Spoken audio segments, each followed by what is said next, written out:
Now, Paul George is also going to reveal how him signing the extension to stay with OKC prompted them to go after Melo.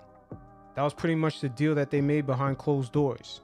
Melo is a real one. And I got to spend time with Melo with Team USA, so that's where our relationship really, our bond, came. Melo was a real one. Like, what people don't understand, Melo sacrificed. Melo wasn't the issue. Like, Melo, because what happened was me and Russ got traded there, and literally Billy had, all of this. There's no excuse, but Billy had a plan for me and Russ. Then literally, like, right at the last minute is when we got Melo. So now, like, Billy, like I don't know how to incorporate it. Y'all was my two guys. Like, Melo just gonna have to find his way. Like, and so I tip my hat for Melo. Melo was 100 the whole time. He let me and Russ run the show. His only thing was, did he really let you run the show? He seemed awfully bitchy about coming off the bench. Cool.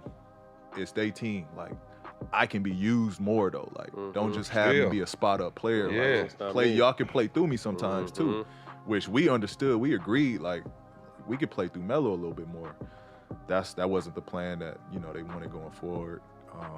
So we really just missed out on the opportunity of us three being able to play together. Now, it being short-lived was not a bad thing at all because it wasn't going to work out. First of all, they had no reason to be getting eliminated by a rookie in Donovan Mitchell at the time and the Utah Jazz in the first round. That elimination was pretty much an embarrassment.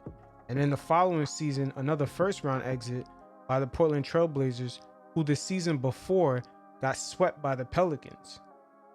And then the pandemic hit, and at that point it was like, man, like, we didn't know what we was gonna get out of the team at that point. We wasn't connected. We wasn't around each other.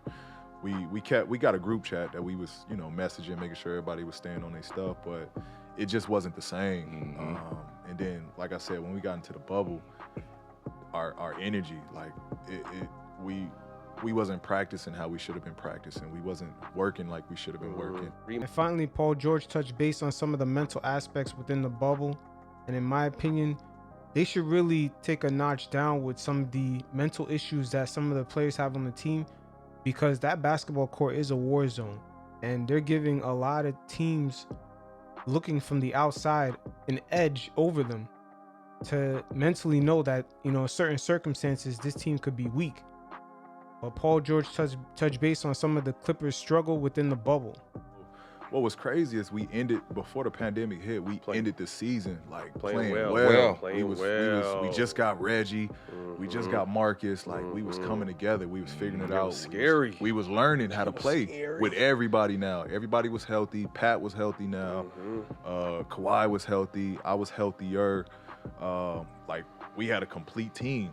And then the pandemic hit. And at that point it was like, man, like, we didn't know what we was gonna get out of the team at that point. We wasn't connected. We wasn't around each other. We got a group chat that we was messaging, making sure everybody was staying on their stuff, but it just wasn't the same. And then, like I said, when we got into the bubble, our energy, like, we wasn't practicing how we should have been practicing. We wasn't working like we should have been working. And you can feel it too. Sometimes you can just feel that shit. You can feel it. You can feel it. And our crutch was, we got this, we got that person, you got that paper. That paper look good. Look good on paper. The bench is solid. Like, we had that as a crutch, and that's, at the end of the day, that's what we just kept leaning on. That's what we was putting a Band-Aid on everything on. And it just, it don't work out like that. And Jokic ended up killing them, especially with that bench. Jokic ended up destroying that bench. Montrezl Harrell couldn't guard him. Lou Williams was not the point guard that can initially set guys up, because once again, Paul George and Kawhi Leonard was just going one-on-one the whole time. It is what it is.